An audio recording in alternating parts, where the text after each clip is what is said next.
Assalamualaikum warahmatullahi wabarakatuh.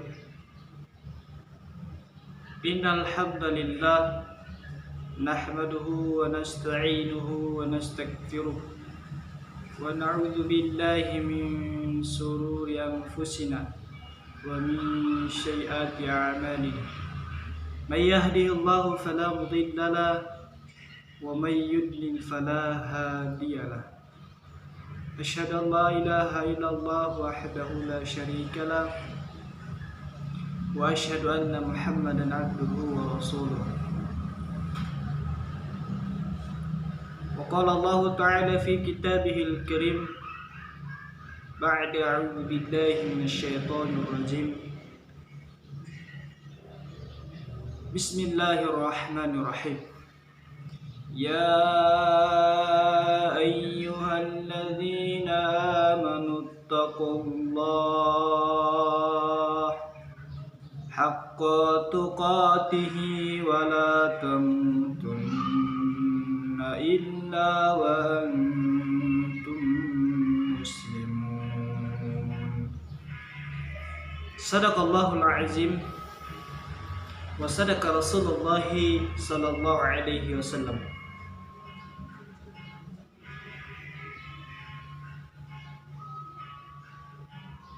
Pertama-tama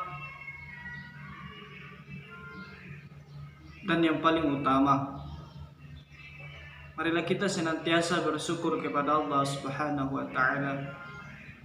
Allah yang Maha Rahman, Allah yang Maha Rahim, Allah yang Maha Pengasih lagi Maha Penyayang, Maha Pengasih tak pilih kasih atas segala nikmat yang Ia curahkan, Maha Penyayang tak pandang sayang atas segala rahmat yang Ia berikan. Baik itu orang yang tidak taat maupun orang taat, Allah tetap memberikan kenikmatan. Dengan kasih dan sayangnya, sehingga alhamdulillah di hari ini kita masih dalam keadaan sehat dan masih berada dalam lindungannya Allah Subhanahu wa taala. Dan ini patut kiranya kita untuk mensyukurinya. Syukur tidak cukup dengan ucapan, akan tetapi level tertinggi dalam mensyukuri nikmat Allah Subhanahu wa taala adalah dengan mengerjakan apa yang diperintahkan dan menjauhi apa yang kemudian dilarang oleh Allah Subhanahu wa taala. Ini adalah level syukur tertinggi.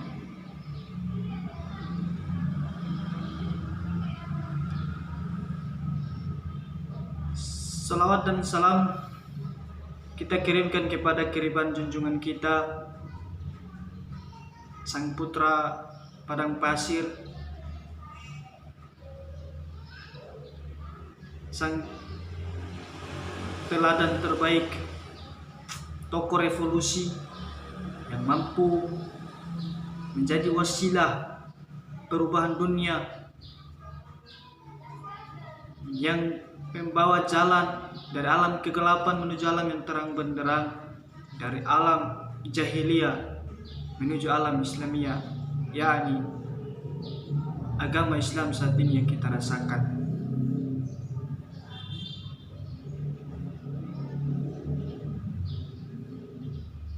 Mudah-mudahan kita berdoa kepada Allah Subhanahu wa taala agar kelak kita dapat diberikan syafaat oleh Rasulullah sallallahu alaihi wasallam. Amin. Adapun pada kesempatan kali ini saya ingin menyampaikan pidato saya yang bertema tentang Valentine Day. Regenerasi saat ini perlahan semakin jauh dari harapan bangsa, negara, dan agama. Karena realitas yang kemudian terjadi di khususnya Indonesia, yakni para generasi berhasil diadopsi, berhasil dipengaruhi oleh budaya-budaya barat,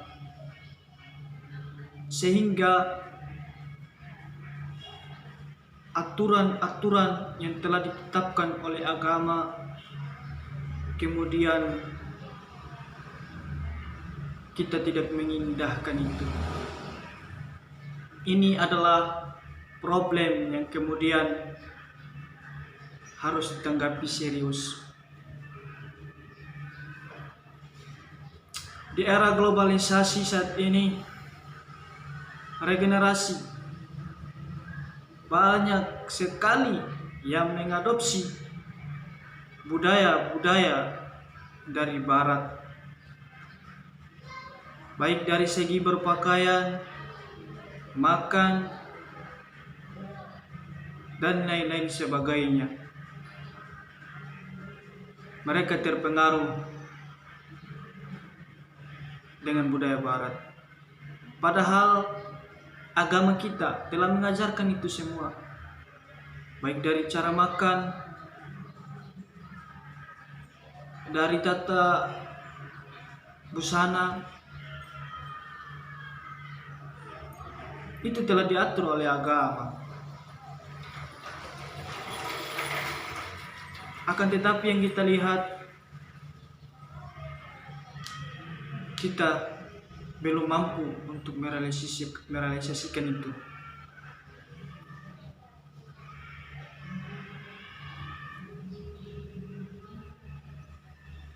Dan istilah Valentine Day adalah salah satu istilah yang kemudian mereka lahirkan dengan tujuan hari kasih sayang. Sehingga di hari itu mereka melakukan hal-hal yang tidak sebenarnya harus dilakukan.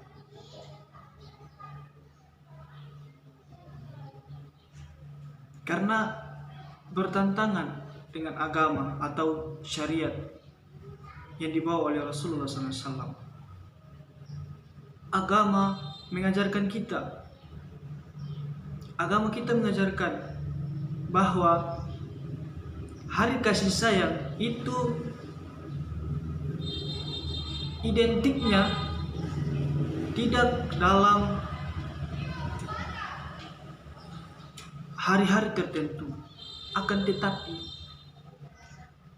hari kasih sayang itu tetap berlangsung setiap hari. Namun buktinya regenerasi salah kaprah dalam memaknai itu, sehingga mereka melakukan hari kasih sayang itu hanya di tanggal 14 Februari. Mengingat karena beberapa bulan ke depan lagi kita memasuki bulan Februari, maka dengan itu saya ingin menyampaikan pidato saya dengan tema ini. Agar apa? Agar kita kembali sembari bermuhasabah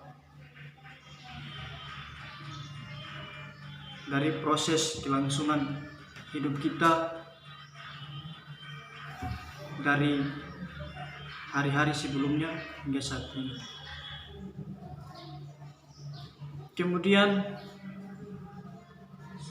yang menjadi soal adalah cara kita meniru mereka. Sedangkan telah jelas dalam hadis Rasulullah SAW, "Man tasabbaha biqaumin fahuwa minhum."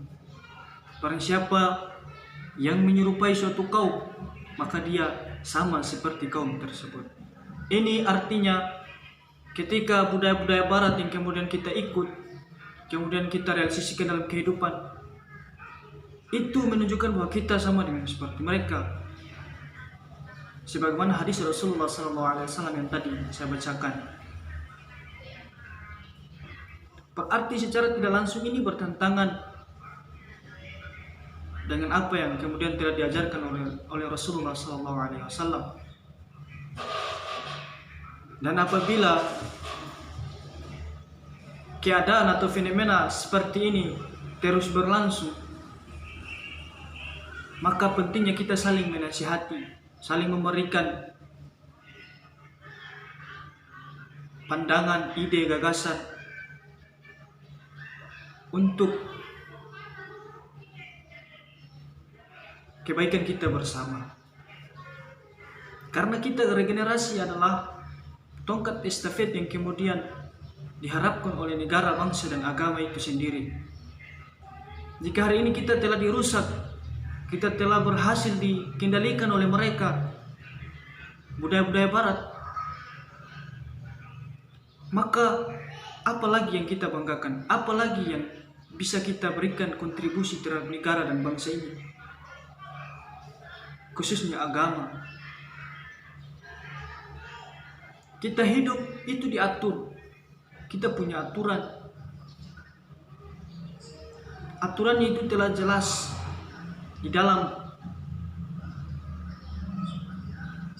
agama Islam itu sendiri.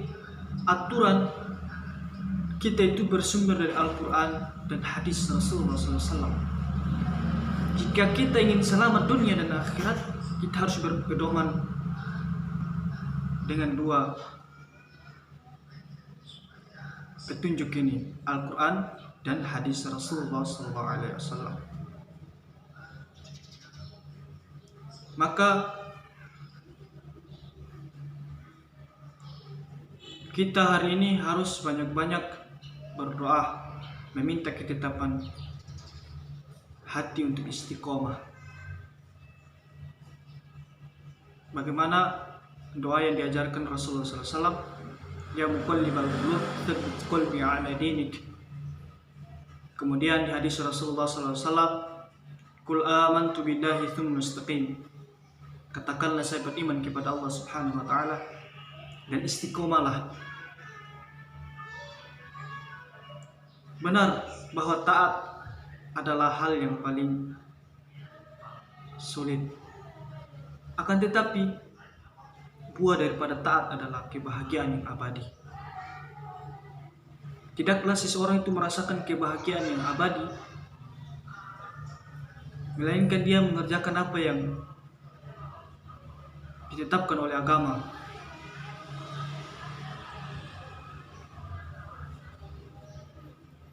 Sehingga setiap dinamika kehidupan kita itu harus diatur oleh agama jika kita ingin bahagia di dunia dan di akhirat. Jika hari ini kita tidak mengikuti aturan atau petunjuk yang telah dibawa oleh Rasulullah SAW yang bersumber dari Al-Quran dan hadis, maka kita mau memakai aturan apa? Sedangkan kalau kita ingin selamat dunia dan akhirat, itu harus dengan mengikuti dua petunjuk.